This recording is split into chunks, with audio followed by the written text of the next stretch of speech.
తెలంగాణ రాష్ట్ర శాఖ పిలుపు మేరకు ఈరోజు అన్ని జిల్లా కేంద్రాల్లో ధర్నా కార్యక్రమము మరి యొక్క కలెక్టర్కి వినతి పత్రం సమర్పించడం జరుగుతూ ఉంది.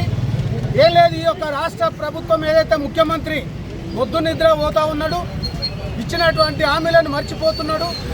హామీలను మర్చిపోతున్నావు బిడ్డ, నువ్వు దాన్ని అమలు పరిచేదాకా బీజేపీ అంటూ ఒకటి ఉంది, ప్రజల గొంతుకై నిలుస్తుంది, ప్రజల గొంతుకతో మరి మాట్లాడుతుందనే విషయం పైన మేము గుర్తు చేయడానికే ఈరోజు ధర్నా కార్యక్రమం పెట్టడం జరిగింది.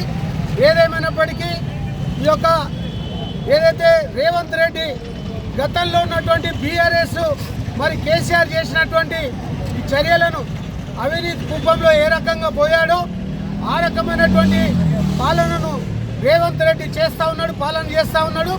కాబట్టి ప్రజలను వంచి మోసం చేస్తున్నటువంటి యొక్క రేవంత్ రెడ్డి ధనము ఆశతో, అవినీతి ఆశతో మరి పాలన కొనసాగిస్తున్నాడు, నియంత్రణ పాలన కొనసాగిస్తూ ఉన్నాడు, మతాలను విభజించి పాలిస్తున్నాడు, హిందూ మతం అంటే కించపరుస్తూ ఉన్నాడు. మరి కాంగ్రెస్ పార్టీ మరి తప్పకుండా మరి ఏదైతే కాన్ పార్టీ అని చెప్పడము సిగ్గుచేటైనటువంటి విషయం. నిన్న అసెంబ్లీలో కూడా వందే మాతరం పలుకుతే కూడా ఒక పార్టీ మతోన్మాద పార్టీలు బయటకు వెళ్ళేటువంటి దుస్థితి ఉన్నది. అయినా హిందువుల పైన అక్రమ కేసులను పెట్టి తోస్తూ ఉన్నాడు, ప్రజలను వంచిస్తున్నాడు. మరి అలాగే రైతులను ఇబ్బంది పెడుతున్నాడు, రైతుల జీవితాలతో చెలగాటమాడుతున్నాడు, విద్యార్థులతో చెలగాటమాడుతున్నాడు, సామాన్య వ్యాపారస్తులతో చెలగాటమాడుతున్నాడు.